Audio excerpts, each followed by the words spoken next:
Hi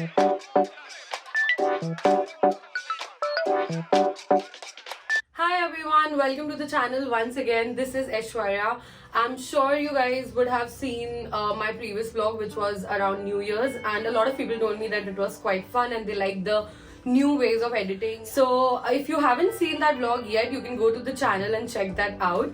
But today we are here for something important, and I'm sure a lot of people who have just traveled to US or who are currently staying here, preferably like students or like early career professionals, usually check out vlogs and videos at my channel. So this is specifically for them, and this is something that I have experienced just over the period of time.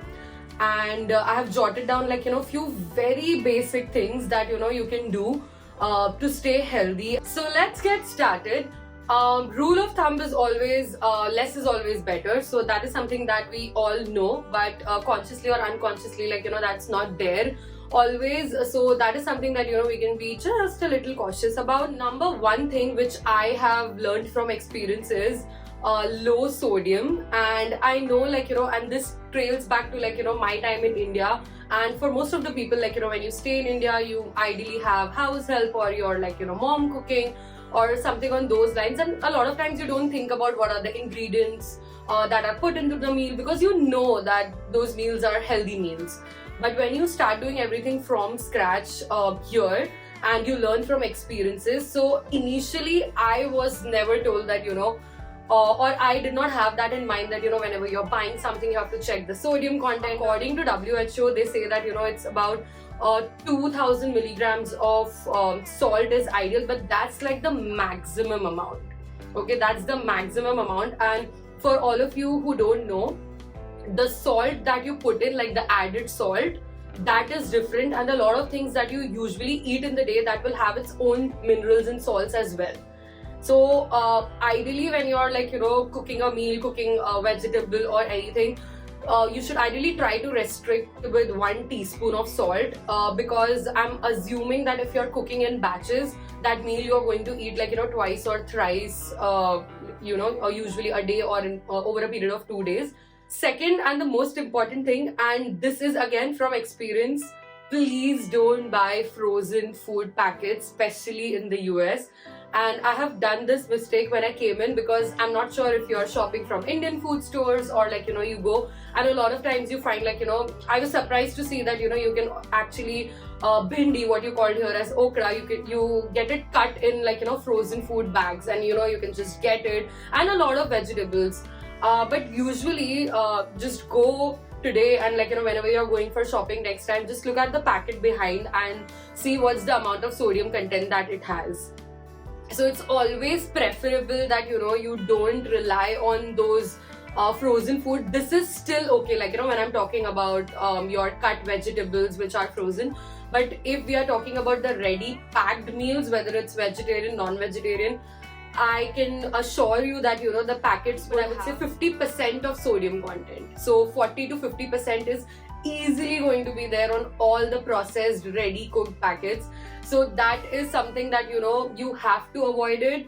What sodium does is it just attracts water, so you wouldn't realize if you're not living a sedentary life, or you're not working out regularly, that it'll swell up your body, and hence it'll result overweight and all of those issues. So that's the basic thing. Again, reiterating that I'm not a dietitian or a nutritionist. Whatever I'm talking about here is from experience. Been there, done that. Third, and the most important thing, with all the salt and low sodium and not eating processed food, drink a lot of water. I know a lot of people say this, people have timer and reminders and whatnot, because if for example, a day you have been having a lot of sugar, and that you have gone out, you have had outside meals, and it will obviously not be as healthy as you cook at home. So just drink a lot of water, especially that day. Moving on to the fourth important thing, and this is also something that I have gained from experience. In order to avoid eating outside, and especially if you're in US, you're doing everything by yourself. You're probably going to office twice or thrice a week, or probably like, you know, every day. You have to cook your own meals. You also have to like, you know, clean up the house and a lot of things. Meal prepping has been a boon. And I've recently started it. I never used to do it, but like, you know, it could be just washing the vegetables, cutting it and keeping them ready in glass containers. Avoid plastic, because in the longer run that is also not very safe. So you can buy meal prep containers. That's, I think you get it for $1 or $2 each, like glass containers. You can buy those, cut your vegetables. What I do is, a lot of times, like, you know, with all your broccoli, zucchini and all of that, if you're using that, I actually wash it, chop it, and I also air fry it with a little bit of olive oil and keep it so that it stays longer.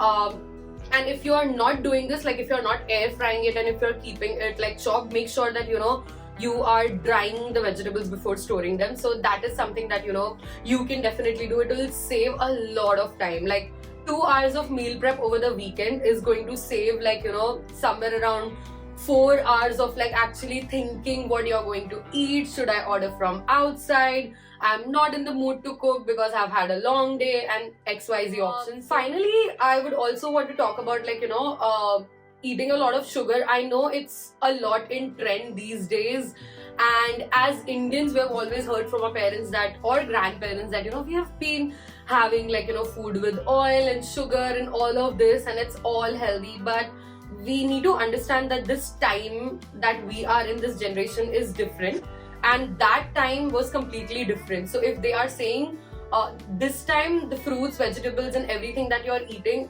the chances are that, you know, they are more adulterated.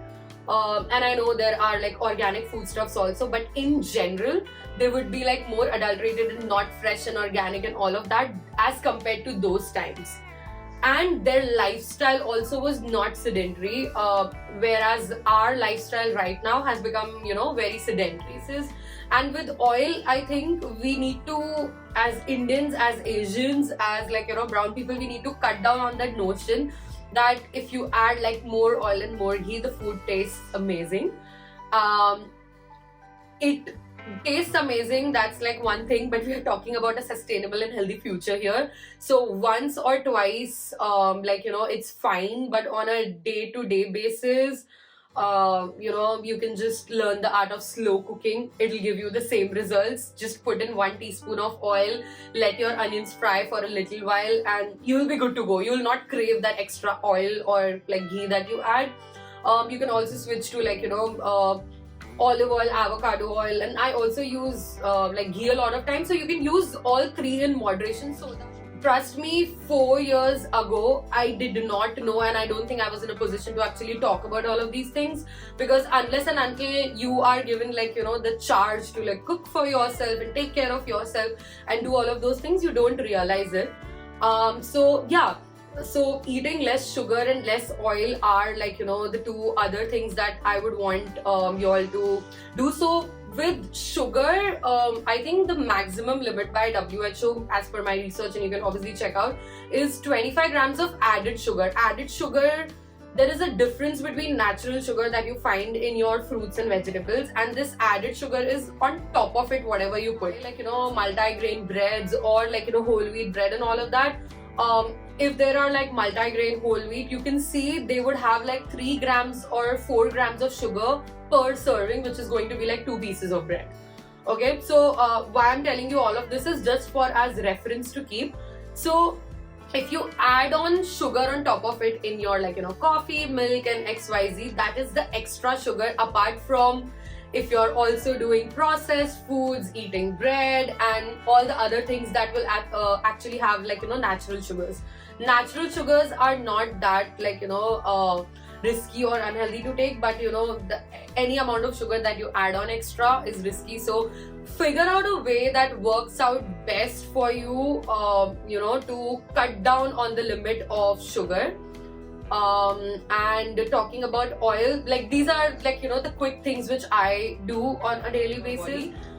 So if you want to pursue it for over a 3 to 6 month of period, that is the time when you are going to see the maximum results. So yeah, that's all about it in this video. please do share it with your friends and people who would benefit from it. And if you have any comments or if you want me to do some other videos, please make sure that you put down in your comments, and I'll try my level best to get them up on the channel. And I'm going to see you next time. If you're liking my content, please like, share and subscribe to the channel, and see you guys next time. Bye bye.